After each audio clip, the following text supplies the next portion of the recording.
ನನ್ನ ಪುತ್ರಿ ಹೈಸ್ಕೂಲ್ಗೆ ಹೋಗುವಾಗ ಜಾತಿ ಪ್ರಮಾಣ ಪತ್ರ ಕೊಟ್ಟು 40 ಲಕ್ಷ ರೂಪಾಯಿ ಪಡೆದಿದ್ದೆ ಎಂದು ಕೆಲವರು ಆರೋಪ ಮಾಡಿದ್ದಾರೆ. ಈ ಆರೋಪ ಮಾಡಿರುವವರ ವಿರುದ್ಧ ನ್ಯಾಯಾಲಯದಲ್ಲಿ ಮಾನನಷ್ಟ ಮೊಕದ್ದಮೆ ಹೂಡುತ್ತೇನೆ ಎಂದು ಶಾಸಕ ರೇಣುಕಾಚಾರ್ಯ ಕೆಂಡಾಮಂಡಲವಾಗಿದ್ದಾರೆ. ಈ ರೀತಿಯ ಸುಳ್ಳು ಆರೋಪ ಮಾಡುವುದು ಸರಿಯಲ್ಲ. ದಾಖಲೆ ಇದ್ದರೆ ಬಿಡುಗಡೆ ಮಾಡಲಿ. ಆರೋಪದ ಬಗ್ಗೆ ಮುಖ್ಯಮಂತ್ರಿ, ಕಾನೂನು ಮತ್ತು ಗೃಹ ಸಚಿವರು ಪರಿಶೀಲನೆ ಮಾಡಲಿ. ಸುಳ್ಳು ಜಾತಿ ಪ್ರಮಾಣ ಪತ್ರ ಕೊಟ್ಟು ನಾನು ಯಾವುದೇ ರೀತಿಯ ಸರ್ಕಾರದ ಸೌಲಭ್ಯ ಪಡೆದಿಲ್ಲ ಎಂದು ಹೇಳಿದರು. ರಾಜಕಾರಣಕ್ಕಾಗಿ ನನ್ನ ವಿರುದ್ಧ ಏನು ಬೇಕಾದರೂ ಆರೋಪಗಳನ್ನು ಮಾಡಲಿ. ನನ್ನ ಮಗಳ ಮೇಲೆ ಆರೋಪ ಮಾಡಿದರೆ ಸುಮ್ಮನಿರುವುದಿಲ್ಲ ಎಂದು ಕಿಡಿಕಾರಿದರು. ಭಾವನಾತ್ಮಕ ವಿಚಾರಗಳಿಂದ ಬಿಜೆಪಿಯವರೇ ಇಕ್ಕಟ್ಟಿಗೆ ಸಿಲುಕುತ್ತಾರೆ. ಜನ ಏನ್ ದಡ್ರಲ್ಲ, ಎಲ್ಲವನ್ನು ಗಮನಿಸುತ್ತಾರೆ. ಶಿವಮೊಗ್ಗ ಹರ್ಷ ಕುಟುಂಬಕ್ಕೆ 55 ಲಕ್ಷ ಪರಿಹಾರ ಕೊಡುತ್ತಾರೆ. ಅದೇ ಕರಾವಳಿಯ ದಿನೇಶ್ ಕುಟುಂಬಕ್ಕೆ ಕೊಟ್ರಾ ಎಂದು ಬಿಜೆಪಿ ವಿರುದ್ಧ ವಿಪಕ್ಷ ನಾಯಕ ಸಿದ್ದರಾಮಯ್ಯ ಕಿಡಿಕಾರಿದ್ದಾರೆ. ಮೈಸೂರಿನಲ್ಲಿ ಸುದ್ದಿಗಾರರೊಂದಿಗೆ ಮಾತನಾಡಿದ ಅವರು, ದುಡ್ಡು ಅಂದ್ರೆ ಇವರ ಅಪ್ಪನ ಮನೆಯಿಂದ ಸಾರ್ವಜನಿಕರು ಬೆವರು ಸುರಿಸಿ ದುಡಿದು ಕಟ್ಟಿದ ತೆರಿಗೆ. ಇವರು ಯಾವಾಗಲೂ ಜನರಿಗೆ ಮಕ್ಮಲ್ ಟೋಪಿ ಹಾಕಬಹುದು ಅಂದುಕೊಂಡಿದ್ದಾರೆ. ಜನರಿಗೆ ಸತ್ಯ ಗೊತ್ತಾಗುತ್ತದೆ.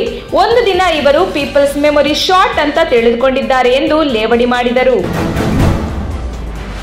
ಸ್ವಾಮೀಜಿಗಳು ತಲೆ ಮೇಲೆ ಬಟ್ಟೆ ಹಾಕ್ತಾರೆ, ಮುಸ್ಲಿಂ ಹೆಣ್ಣು ಮಕ್ಕಳು ತಲೆ ಮೇಲೆ ಶಾಲ್ ಹಾಕಿಕೊಂಡರೆ ತಪ್ಪೇನು ಎಂಬ ಮಾಜಿ ಸಿಎಂ ಸಿದ್ದರಾಮಯ್ಯ ಹೇಳಿಕೆಗೆ ಕಂದಾಯ ಸಚಿವ ಆರ್ ಅಶೋಕ್ ಗರಂ ಆಗಿದ್ದಾರೆ. ಸಿದ್ದರಾಮಯ್ಯನವರಿಗೆ ಧೈರ್ಯ ಇದ್ದರೆ ಮಠಕ್ಕೆ ಹೋದಾಗ ನೀವ್ಯಾಕೆ ಶಾಲು ಪೇಟ ಧರಿಸ್ತೀರಿ ಅಂತ ಪ್ರಶ್ನೆ ಕೇಳಲಿ. ಮಠಕ್ಕೆ ಹೋದಾಗ ಕಾಂಗ್ರೆಸ್ ನಾಯಕರು ಸೈಲೆಂಟ್ ಆಗ್ತಾರೆ, ಮಠದಿಂದ ಹೊರಗೆ ಬಂದ ಮೇಲೆ ವೈಲೆಂಟ್ ಆಗ್ತಾರೆ. ಮಾಜಿ ಸಿಎಂ ಸಿದ್ದರಾಮಯ್ಯ ಒಬ್ಬ ಅನುಭವಿ ರಾಜಕಾರಣಿ. ಇಂತಹ ಹೇಳಿಕೆಗಳು ಅವರಿಗೆ ಶೋಭೆ ತರಲ್ಲ ಎಂದು ಹೇಳಿದರು. ಓವರ್ಟೇಕ್ ಮಾಡುವ ಭರದಲ್ಲಿ 2 ಲಾರಿಗಳ ಮಧ್ಯೆ ಅಪಘಾತ ಸಂಭವಿಸಿ ಬೆಂಕಿ ಹೊತ್ತಿಕೊಂಡ ಪರಿಣಾಮ ಓರ್ವ ಚಾಲಕ ಸಜೀವ ದಹನವಾಗಿರುವ ಘಟನೆ ವಿಜಯಪುರ ಪೊಲೀಸ್ ಠಾಣಾ ವ್ಯಾಪ್ತಿಯಲ್ಲಿ ರಾತ್ರಿ ನಡೆದಿದೆ. ಚಿಕ್ಕಬಳ್ಳಾಪುರ ಜಿಲ್ಲೆ ಬಾಗೇಪಳ್ಳಿಯ ಗೊಟ್ಟಾಪಳ್ಳಿ ನಿವಾಸಿ 28 ವರ್ಷ ವಯಸ್ಸಿನ ವಸಂತ್ ಕುಮಾರ್ ಸಜೀವ ದಹನವಾಗಿರುವ ಚಾಲಕ. ಮತ್ತೊಂದು ಲಾರಿ ಚಾಲಕ ವೇಲು ಎಂಬುವರು ಸಣ್ಣ ಪುಟ್ಟ ಗಾಯಗೊಂಡು ಆಶ್ಚರ್ಯಕರ ರೀತಿಯಲ್ಲಿ ಪ್ರಾಣಾಪಾಯದಿಂದ ಪಾರಾಗಿದ್ದಾರೆ. ಮಹಿಳಾ ಮತ್ತು ಮಕ್ಕಳ ಕಲ್ಯಾಣ ಇಲಾಖೆಯಲ್ಲಿರುವ ಅಧಿಕಾರಿಗಳು ಕಸಾಯಿಖಾನೆಗಳಲ್ಲಿ ಕೆಲಸ ಮಾಡುವುದಕ್ಕೂ ಲಾಯಕ್ಕಿಲ್ಲ ಎಂದು ಕಾಂಗ್ರೆಸ್ ನಾಯಕ ರಮೇಶ್ ಕುಮಾರ್ ಕಿಡಿಕಾರಿದರು. ಬಾಣಂತಿಯರಿಗೆ ಪೌಷ್ಟಿಕವಾದ ಆಹಾರ ವಿತರಣೆ ಮಾಡುವಂತಹ ಮಾತೃಪೂರ್ಣ ಕುರಿತ ಚರ್ಚೆಯ ವೇಳೆ ರಮೇಶ್ ಕುಮಾರ್ ಆಕ್ರೋಶ ವ್ಯಕ್ತಪಡಿಸಿದರು. ದೆಹಲಿ ಸಾರಿಗೆ ಬಸ್ನಲ್ಲಿ ಯುವಕನೋರ್ವ ಮಹಿಳೆಯರಂತೆ ಉಡುಪು ಧರಿಸಿ ಪ್ರಯಾಣಿಸಿದ ಘಟನೆ ನಡೆದಿದ್ದು, ಬಸ್ನ ನಿರ್ವಾಹಕನಿಗೆ ಅನುಮಾನ ಬಂದು ಮಾಸ್ಕ್ ತೆಗೆಸಿದ ವೇಳೆ ಘಟನೆ ಬಯಲಿಗೆ ಬಂದಿದೆ. ದೆಹಲಿಯಲ್ಲಿ ಮಹಿಳೆಯರಿಗೆ ಸಾರಿಗೆ ಬಸ್ನಲ್ಲಿ ಉಚಿತ ಪ್ರಯಾಣಕ್ಕೆ ಅವಕಾಶ ನೀಡಲಾಗಿದೆ. ಇದನ್ನು ದುರ್ಬಳಕೆ ಮಾಡಿಕೊಳ್ಳಲು ವ್ಯಕ್ತಿ ಯತ್ನಿಸಿದ್ದಾನೆ. ಆದರೆ ಬಸ್ಸಿನ ನಿರ್ವಾಹಕ ವ್ಯಕ್ತಿಯ ಮೋಸವನ್ನು ಪತ್ತೆ ಹಚ್ಚಿದ್ದಾನೆ. ಕೇರಳದ ಕೊಚ್ಚಿಯಲ್ಲಿರುವ ಹೋಟೆಲ್ ಡ್ಯೂಲ್ಯಾಂಡ್ನ ಪ್ರವೇಶ ದ್ವಾರದಲ್ಲಿ ಪೊಲೀಸರು ಕಚ್ಚಾ ಬಾದಾಂ ಹಾಡಿಗೆ ಹೆಜ್ಜೆ ಹಾಕಿದ ವಿಡಿಯೋವೊಂದು ಸಾಮಾಜಿಕ ಜಾಲತಾಣಗಳಲ್ಲಿ ವೈರಲ್ ಆಗಿದ್ದು ಮಿಶ್ರ ಪ್ರತಿಕ್ರಿಯೆ ವ್ಯಕ್ತವಾಗಿದೆ. ಒಬ್ಬರು ಮಹಿಳಾ ಸಿಬ್ಬಂದಿ ಹಾಗೂ 4 ಪುರುಷರು ಹೋಟೆಲ್ನ ಮುಂಭಾಗ ಕಚ್ಚಾ ಬಾದಾಂ ಹಾಡಿಗೆ ಹೆಜ್ಜೆ ಹಾಕುತ್ತಿರುವುದು ವಿಡಿಯೋದಲ್ಲಿದೆ. ವಿಡಿಯೋದಲ್ಲಿರುವುದು ನಿಜವಾದ ಪೊಲೀಸರೇ ಅಥವಾ ಕಲಾವಿದರೇ ಎನ್ನುವುದು ತಿಳಿದು ಬಂದಿಲ್ಲ.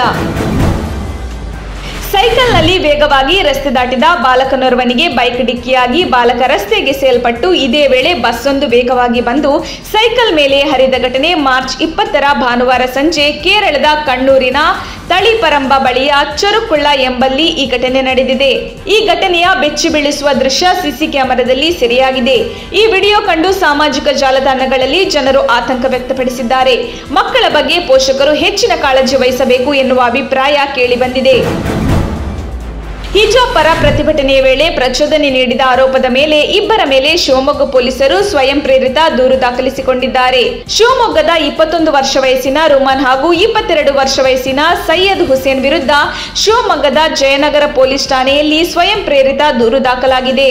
ಶಿವಮೊಗ್ಗದ ಸಹ್ಯಾದ್ರಿ ಕಾಲೇಜಿನಲ್ಲಿ ಅಂತಿಮ ವರ್ಷದ ವಿದ್ಯಾರ್ಥಿಯಾಗಿರುವ ರುಮಾನ್ ಹಾಗೂ ಶಿವಮೊಗ್ಗದ ಖಾಸಗಿ ಆಸ್ಪತ್ರೆಯಲ್ಲಿ ಕೆಲಸ ಮಾಡುತ್ತಿರುವ ಸೈಯದ್ ಹುಸೇನ್ ಡಿಸಿ ಕಚೇರಿ ಆವರಣದಲ್ಲಿ ಹಿಜಾಬ್ ಪ್ರತಿಭಟನಾಕಾರರಿಗೆ ಪ್ರಚೋದನೆ ನೀಡುತ್ತಿದ್ದರು ಎನ್ನುವ ಆರೋಪ ಕೇಳಿಬಂದಿದೆ.